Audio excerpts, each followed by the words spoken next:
में एक वीडियो आ रखी, तब मोहित ने उस वीडियो को चलाया तो उसके तोते उड़ गए। यह वही वीडियो थी जिसमें अदिति ने ध्रुव को मन करा था। अब मोहित को ये तो समझ आ गया था कि ये वीडियो बनाई किसने है, लेकिन ये बात उसे समझ नहीं आई कि यह बात शिवम को कैसे पता चली कि ध्रुव अदिति को प्रपोज करने जा रहा है, क्योंकि आशी का चेहरा देख के तो ये साफ पता चल रहा है कि आशी को भी इस बात का अभी पता चला है।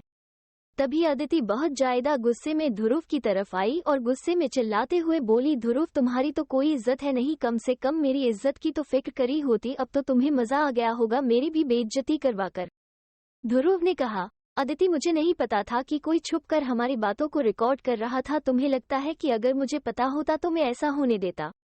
तभी अदिति ने कहा, मेरे लगने या न लगने से क्या होता है, मेरी तो बेइज्जती हो गई न। अब मैं क्या करूं, मैं बताओ इसे कैसे ठीक करोगे, मुझे इसका जवाब दो कम से कम।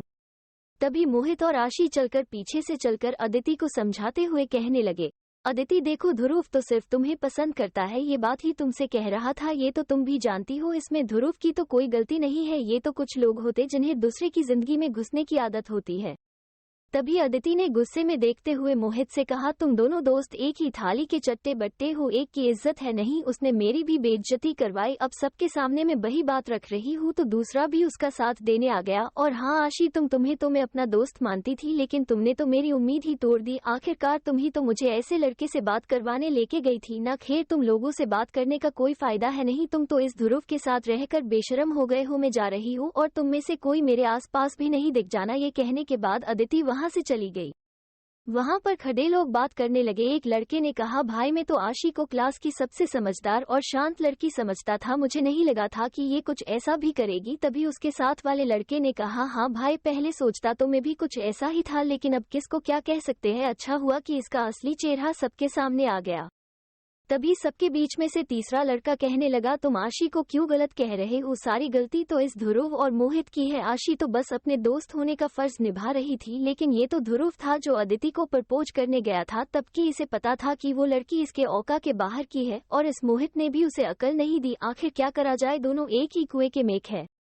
तभी पहले वाले लड़के ने कहा, तुम तो आशी की साइड लोगे ही, आखिर तुम आशी को पसंद करते जो हो, उसकी नजरों में अच्छा बनने की कोशिश कर रहे हो, ये कोई तुम्हारे काम नहीं आएगा, ये बात मैं तुम्हें पहले ही बता देता हूँ।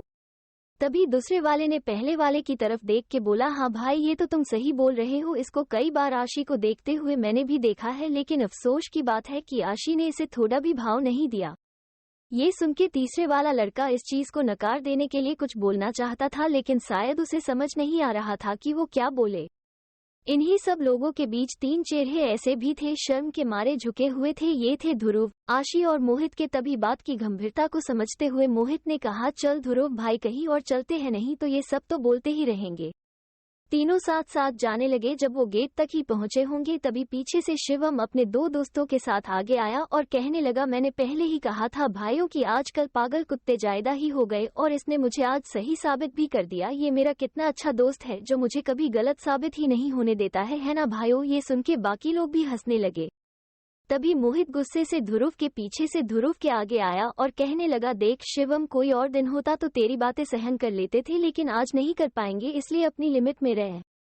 तभी शिवम ने कहा, क्यों आज क्या कुछ स्पेशल दिन है, रोज भी तुम्हारी बेइज्जती होती थी, आज भी हुई है। फिर अपना सर पर हाथ मरते हुए कहने लगा, ओह यार मैं तो ये भूल ही गया कि बाकी दिन तुम सिर्फ मुझसे बेइज्जती करवाते थे, आज तो तुमने एक लड़की से बेइज्जती करवाई और उसमें भी तुम अकेले नहीं थे। आशी की बेइज्जती करवाई, इसके साथ में ध्रुव ने अपने पापा की भी बेइज्जती करवा ली। ये सुन के ध्रुव जो काफी समय से अपना गुस्सा दबा के खड़ा था, उसे सब कुछ याद आने लगा कि कैसे अदिति ने सिर्फ उसको रिजेक्ट नहीं किया बल्कि उसकी बेइज्जती भी करी। तब उससे भी उसका मन नहीं भरा तो उसने उसके पापा को भी बीच में ले आई और इस सब की वीडियो बनाकर कैसे शिवम ने कैसे क्लास के ग्रुप में भेज दी। ये सब याद करके ध्रुव की आंखों से एक आंसू नीचे गिर गया और उसने मोहित से अपना हाथ छुड़ा के आगे बढ़ गया शिवम की तरफ।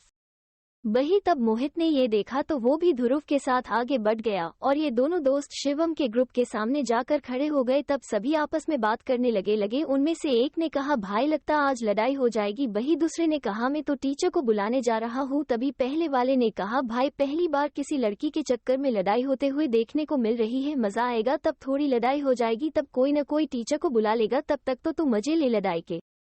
तभी दूसरे वाले ने कहा, वैसे तो बात तू ठीक ही कह रहा है, लड़ाई देखने का अपना ही मजा है। तभी एक तीसरे बंदे ने आकर उनसे कहा, भाई क्या लगता है अगर हाथापाई हुई तो कौन जीतेगा? तब पहले वाले ने कहा, जीते कोई भी, लेकिन हमें ये नहीं भूलना चाहिए कि शिवम के पापा की पहुंच बहुत ऊपर तक है। इस कारण से शिवम की भी जान पहचान बहुत ज्यादा है। अगर ध्रुव अभी जीत भी गया तो हो सकता है शिवम किसी न किसी को बुलाकर ध्रुव और मोहित से बदला ले। अभी तक तो शिवम इसलिए शांत था क्योंकि अभी तक ध्रुव ने कोई गलती नहीं करी थी, लेकिन आज अगर ध्रुव शिवम पे हाथ उठाता है तो इसमें शिवम की कोई गलती नहीं होगी। तभी दूसरे वाले ने कहा, मुझे लगता है तुम ध्रुव और मोहित को ज्यादा अहमियत दे रहे हो, वो 2 लोग हैं। तब की दूसरी तरफ शिवम की तरफ 3 लोग हैं, ऊपर से उसके और ज्यादा दोस्त पीछे खड़े हुए हैं। वाकई में तुम्हें लगता है आज के ड्रामे के बाद जो लोग ध्रुव का साथ देते थे वो लोग उसका साथ देंगे? तभी पहले और तीसरे वाले ने कहा, बात तो तुम्हारी भी ठीक है, लेकिन जो भी मजा बहुत आएगा। जब सबको लग ही रहा कि अब दोनों के बीच में लड़ाई हो ही जाएगी, तभी क्लास के अंदर क्लास टीचर आ गई और उनके साथ अक्षय भी था। पहले तब अक्षय ने देखा था कि बात ज्यादा बढ़ रही है, तब उसने क्लास टीचर मैम के पास जाकर उसने कहा था कि मैम, बच्चों ने अपना डांस और एंजॉय कर लिया, बस अब सारे बच्चों ने मिलकर ये फैसला लिया है, क्लास में पढ़ाने जाने से पहले आप इस खास दिन पे हमारे लिए एक आशीर्वाद के रूप में एक स्पीच दे तो सारे बच्चों को अच्छा लगेगा। ये बात सुन के